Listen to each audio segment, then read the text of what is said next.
High students.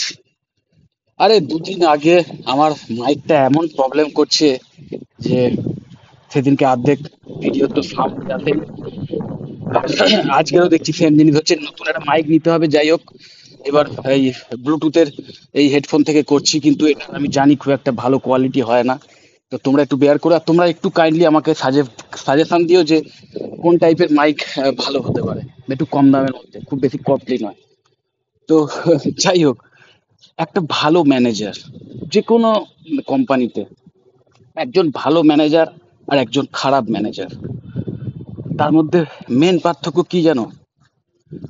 ভালো manager যখন আহ, তার অধস্তনের যে কর্মী যারা আছেন বা এমপ্লয়ি যারা আছেন তাদেরকে নিয়ে যে কাজটা না, সেটা খুব সুন্দরভাবে করিয়ে নেবে, এবং সেই এমপ্লয়ীদের মনেই হবে না যে তারা কোনো ভয়ঙ্কর কোনো কাজ করলো।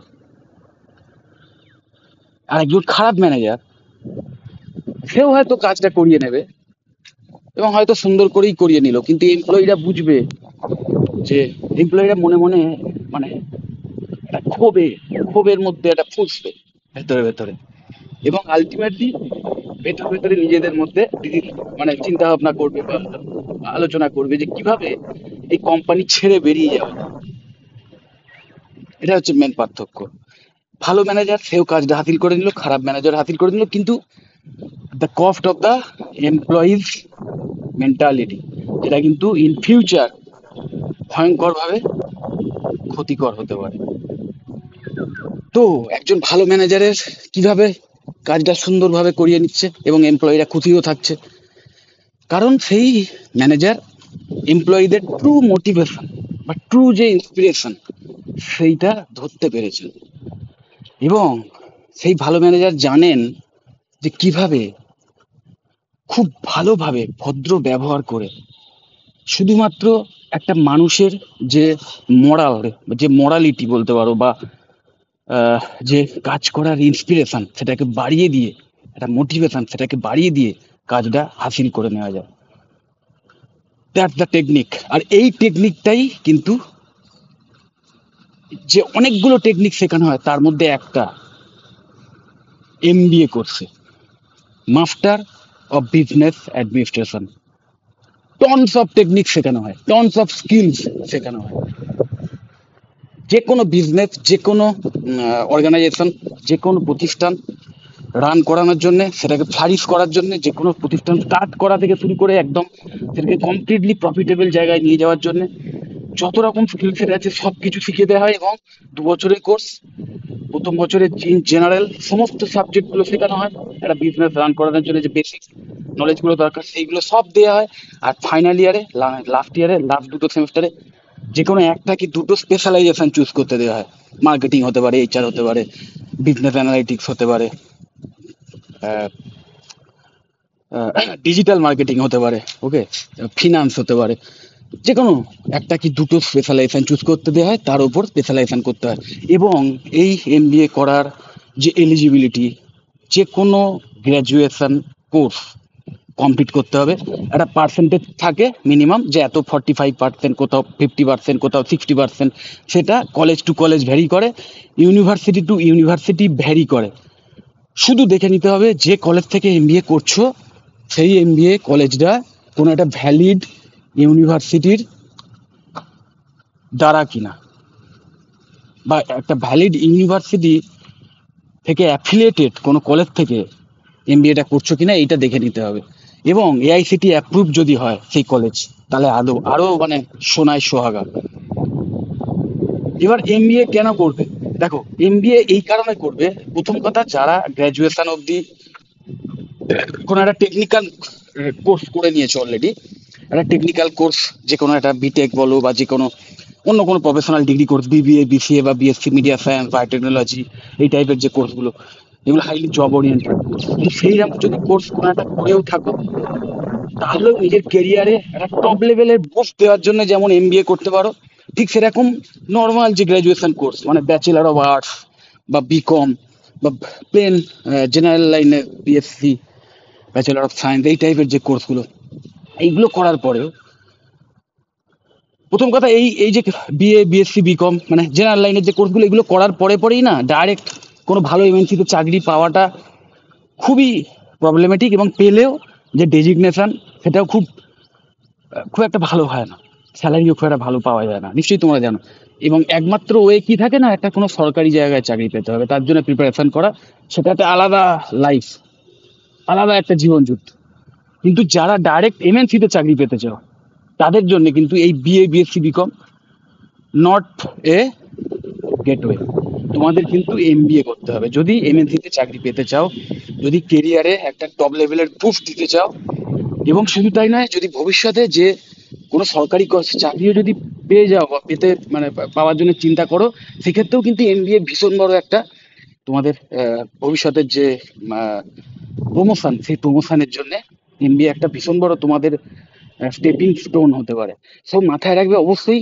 এমবিএ কিন্তু বলতে পারো গ্র্যাজুয়েশনের পরেও আর একটা চান্স লাইফ তোমাদের দিচ্ছে, যাতে তোমরা তোমাদের কেরিয়ারটাকে আরো টপ লেভেলে নিয়ে যেতে পারো। এবং যারা অলরেডি গ্র্যাজুয়েশন অব্দি ধরো গায়ে হাওয়া লাগিয়ে পড়াশোনা করেছো, ধরো ভালো রেজাল্ট হয়নি, অ্যাভারেজ ছিলে স্টুডেন্ট, এবং ভালো প্লেসমেন্ট পাওনি, বা এমন কোনো কোর্সে অ্যাডমিশন নিয়েছিলে যেখান থেকে ডাইরেক্ট এমএনসিতে পাওয়া সম্ভব নয়, তাদের জন্য তো আমি বলবো best of the best course হচ্ছে এমবিএ চয়েস করা। কারণ গ্র্যাজুয়েশন অব্দি গায়ে হাওয়া লাগিয়ে ঘুরেছো এবং ডাইরেক্ট কোনো প্লেসমেন্ট পাওনি, বা সেই লেভেলে কোনো কোর্স করোনি। এইবার এই 2 বছর, মানে এই 2 বছরকে তোমরা ভাবো যে লাইফ আর একটা চান্স দিচ্ছে। এই 2 বছর যদি তুমি ঠিকভাবে পড়াশোনা করো, ঠিকভাবে যদি এমবিএ এর যে স্কিল সেট যেগুলো শেখানো হবে, যে কোনো বিজনেস রান করানোর যা যা স্কিলস শেখানো হবে, যা যা টেকনিক শেখানো হবে, সবকিছু যদি থিওরিটিক্যালি ভালোভাবে রপ্ত করতে পারো, এবং যে প্র্যাকটিক্যাল নলেজ গুলো দেওয়া হয় সেটাকেও যদি ঠিকভাবে প্র্যাকটিস করতে পারো, এবং নিজের সফট স্কিলটাকেও তার সাথে সাথে যদি ডেভেলপ করতে পারো, তাহলে আলটিমেটলি ওই 2 বছরই কিন্তু তোমার মানে আলটিমেট কি বলবো, মানে ওয়ে হয়ে যাবে, মানে তোমার গেট ওয়ে হয়ে যাবে আর কি, তোমার ভবিষ্যতের ভালো চাকরি নেওয়ার জন্য। কারণ এখন অনেক ভালো ভালো এমবিএ হয়ে যাচ্ছে, যেখান থেকে কিন্তু ভালো ভালো প্লেসমেন্টের ব্যবস্থা করে দেওয়া হয়। ওকে, তো তুমি নর্মাল ধরো সায়েন্স গ্র্যাজুয়েট বা কমার্স গ্র্যাজুয়েট বা আর্ট গ্র্যাজুয়েট হয়েও তুমি কিন্তু একটা ভালো এমএনসিতে ডাইরেক্ট চাকরি পেতে পারো, এবং ইন্টারন্যাশনাল প্লেসমেন্টও পেতে পারো। কারণ এমবিএ এর পরে অনেক জায়গায় মানে অনেক কলেজেই কিন্তু বিভিন্ন ওভারসিজ প্লেসমেন্টের ব্যবস্থা হয়। So normal bachelor of arts করে বিদেশে গিয়ে যদি ভালো এমএনসিতে ডাইরেক্ট চাকরি পেতে চাও, তার জন্য কিন্তু একটা খুব ভালো ওয়ে হচ্ছে এই এমবিএ। সো আমি তোমাদের অবশ্যই বলবো, যারা কেরিয়ারে বুস্ট দিতে চাও এবং যারা ওই গ্র্যাজুয়েশনের পরে যা হয়ে গেছে সেটাকেই মেনে নিয়ে চুপ করে বসে থাকতে চাও না, চাও যে নিজের লাইফটাকে আরো ভালো জায়গায় নিয়ে যেতে, সৎ উপায়ে একটা ভালো হাই কোয়ালিটির স্যালারি অর্জন করতে, অবশ্যই বলবো অবশ্যই গো ফর এমবিএ। আর যদি চাকরি পেয়েও থাকো, ধরো একটা চাকরি পেয়েছো কিন্তু মনের মতো নয়, ভাবছো যে আরো কি করে সেই চাকরিতে পদোন্নতি দরকার, তাহলেও কিন্তু গেটওয়ে এমবিএ। কারণ এমবিএ যদি করতে পারো না, তোমার ওই এক্সপিরিয়েন্স প্লাস এমবিএ দুটো মিলিয়ে ডেডলি কম্বিনেশন হয়ে যাবে, এবং তোমার ক্যারিয়ারে আরো দারুণ একটা বুস্ট এনে দেবে। সো অবশ্যই আমি বলবো এমবিএ এর পরে এমবিএ এর জন্য ট্রাই করো।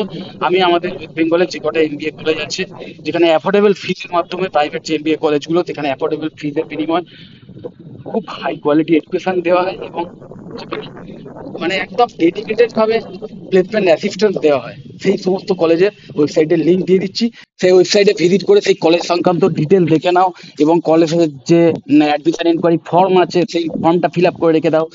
সেই ফর্ম দেখে যখন এক্সিকিউটিভরা কল করবেন, তখন তাদের থেকে আরো ডিটেলে জেনে নাও, আরো ডিটেলে সেই কলেজের যে ফি স্ট্রাকচার বা সেই কলেজের কোনো স্কলারশিপ ফেসিলিটি রয়েছে কিনা, এইগুলো জেনে নাও, এবং অবশ্যই কলেজে ভিজিট করে অ্যাডমিশন প্রসিডিওর স্টার্ট করে দাও। 2024-25 সেশনের কিন্তু এমবিএ এর অ্যাডমিশন শুরু হয়ে গেছে, এবং আমি তোমাদের বলবো অবশ্যই যদি নিজেদের কেরিয়ারে বুস্ট দিতে চাও, তোমরা কিন্তু এমবিএ করে নাও। আর যারা একদম কন্টিনিউশনে করতে চাইছো, মানে ধরো গ্র্যাজুয়েশন হয়ে গেল, এবার ডাইরেক্ট এমবিএ করতে পারবে, মানে করতে চলেছো, তাদের জন্য তো আইডিয়াল। কারণ পড়াশোনায় একটা গ্যাপ এসে গেলে না, তারপরে আবার নতুন করে পড়াশোনা স্টার্ট করাটা একটু টাফ হয়ে যায়।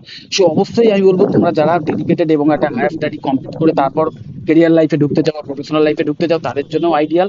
আর যাদের ধরো গ্যাপ হয়ে গেছে অলরেডি 2 বছর 3 বছর 4 বছর ইভেন 10 বছর ইভেন 15 বছর, তারপরেও ধরো কেরিয়ারে বুস্ট পাচ্ছ না বা চাইছো মাস্টার ডিগ্রি করে নিতে, একটা এমবিএ কোর্স করে নিতে, কারণ তাহলে তোমার নিজেই হয়তো উপলব্ধি করতে পারছো যে এই কোর্সটার জন্যই আমার পদোন্নতি আটকে আছে বা আমার স্যালারি হাইক হচ্ছে না, তাহলেও আমি বলবো অবশ্যই অ্যাডমিশন নিয়ে নাও এমবিএতে এবং নিজেদের কেরিয়ারটাকে একদম টপ লেভেলে নিয়ে যাও। যদি ভিডিওটা ভালো লাগে অবশ্যই চ্যানেলটা সাবস্ক্রাইব করে দিও, ভিডিওটা লাইক দিও, আর এই ভিডিওটা যতটা পারো নিজেদের বন্ধু বান্ধবদেরও শেয়ার করে দিও, যাতে তারা ওই এমবিএ এর অদ্ভুত যে মানে বৈশিষ্ট্য এবং অদ্ভুত যে কেরিয়ারে বুস্ট করানোর ক্ষমতা এমবিএ ডিগ্রি, সেটা সংক্রান্ত ব্যাপারে সেই সেই বিষয়ে জানতে পারে। টাটা।